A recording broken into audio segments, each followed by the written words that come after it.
Kids doodle.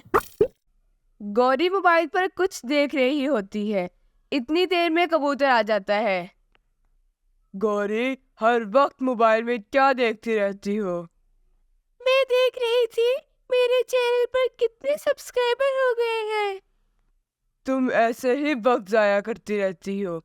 कोई भी तुम्हारा चैनल सब्सक्राइब नहीं करता। क्यों नहीं करेंगे सब्सक्राइब? ये जो मेरी वीडियो देख रहा है वो मेरा चैनल भी सब्सक्राइब करेगा। प्लीज आप गौरी का चैनल सब्सक्राइब कर दें, वरना ये मेरी कोई बात नहीं सुनेगी। कबूतर, तुम मेरे पास क्या करने आए हो? राणो ने आज पार्टी रखी है, तुम्हें और कल्लू को भी इनवाइट किया है। खाने में क्या होगा? गौरी, राणो ने पिज़्ज़े का ऑर्डर दिया है। पिज़्ज़े का सुनकर गौरी के मुंह में पानी आ जाता है। कबूतर के जाने के बाद वो कल्लू को कॉल लगाती है।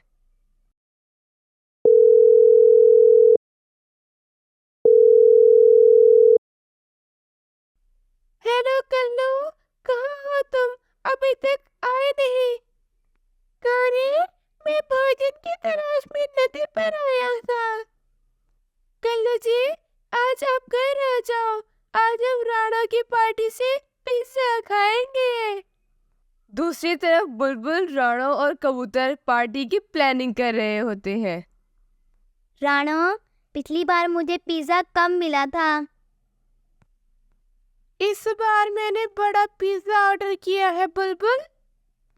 राणो, मैंने गौरी और कल्लू को भी पार्टी पर बुलाया है। ये क्या किया तुमने कबूतर? अगर भूखा कौवा हमारे घर आ गया तो सब कुछ खा जाएगा हमारे घर से। कोई बात नहीं बुलबुल, मैंने बड़ा पिज्जे का ऑर्डर दिया है, सबको पिज्जा मिलेगा। इस बार सब पक्षियों को तुम पिज्जा देना, अपना हिस्सा अलग रख लेना। थोड़ी देर में कल्लू कौवा अपने घर पहुंच जाता है। गौरी, कहाँ है पिज्जा? मुझे बहुत भूख लगी है। तुम्हें हर वक्त भूख लगी रहती है। थोड़ी देर तक इंतजार कर लो, हम राणो की पार्टी में जाकर पिज्जा खाएंगे। गौरी, मुझे बहुत भूख लगी है, जल्दी करो, हम जल्दी से राणो के घर चलते हैं। कल्लू जी, क्यों ना हम दोनों पूरा पिज्जा खा जाए? गौरी, तुम्हारी इन हरकतों की वजह से हम बदनाम होते हैं। गौरी कल्लू को अपना प्लान बताती है। फिर वो शाम को राणो के घर टाइम से चले जाते हैं। कल्लू, गौरी, तुम दोनों बहुत पहले आ गए हो, अभी कोई भी मेहमान नहीं आया। कल्लू जी तो कह रहे थे कि हम थोड़ी देर से जाएंगे। मैंने कहा सबसे पहले जाके राणो के साथ काम करवा दूंगी। हाँ राणो, पिज्जा कब तक आएगा? पिज्जा थोड़ी देर तक पहुंच जाएगा कल्लू। अगर राणो तुमने कहीं जाना है तो चली जाओ, हम आपके घर पे ही हैं। हाँ गौरी, बोतल लेके आनी है, मैं ले आऊं। अगर पिज्जा आ जाए तो वो ले लेना। राणो बोतल लेने चली जाती है। इतनी देर में पिज्जा लेकर आ जाता है। कौन है दरवाजे पर? राणा चिड़िया का पिज्जा लेकर आया हूँ। अच्छा रुको, मैं दाने लेके आता हूँ। फिर कल्लू कौवा पिज्जा बॉय से दाने लेके पिज्जा ले लेता है। कल्लू जी, क्यों ना ये पिज्जा हम दोनों अभी ही खा लें?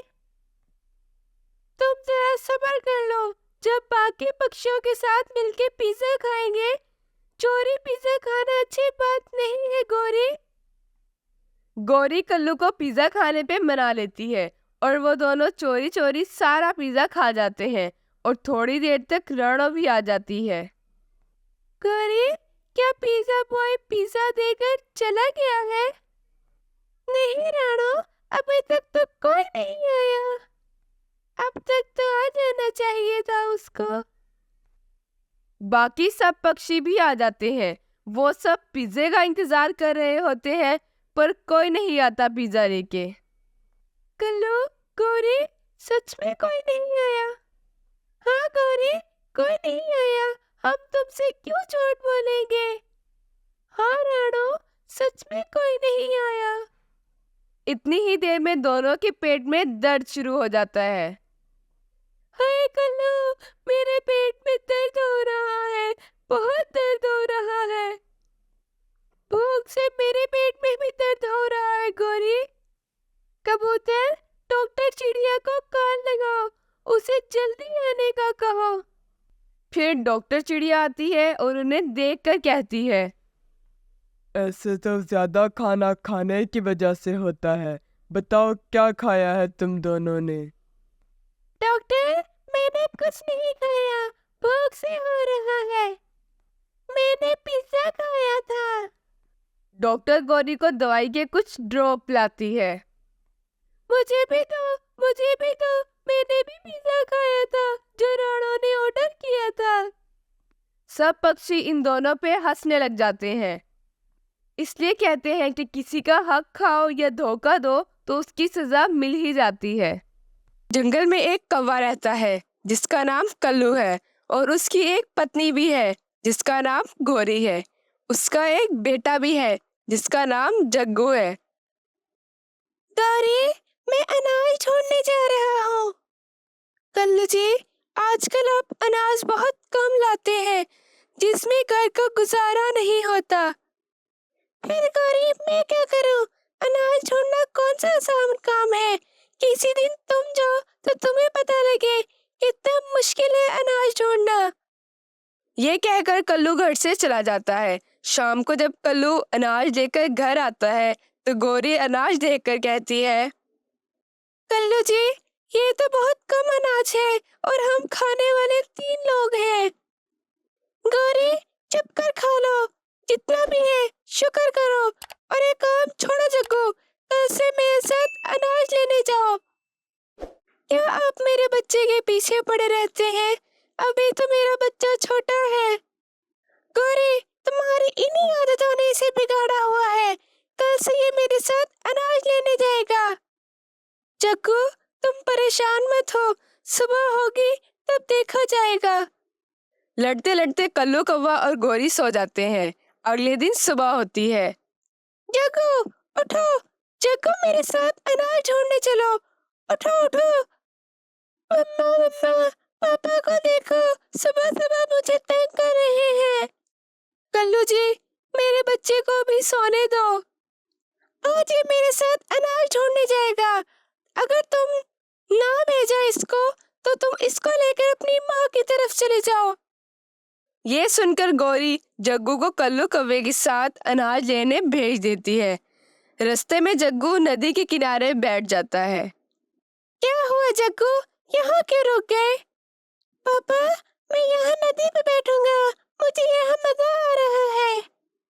कल्लू एक छड़ी लेकर जग्गू को मारता है। जग्गू की चोट लग जाती है। फिर जग्गू घर वापस आ जाता है। मम्मा मम्मा, पापा ने मुझे छड़ी से मारा है।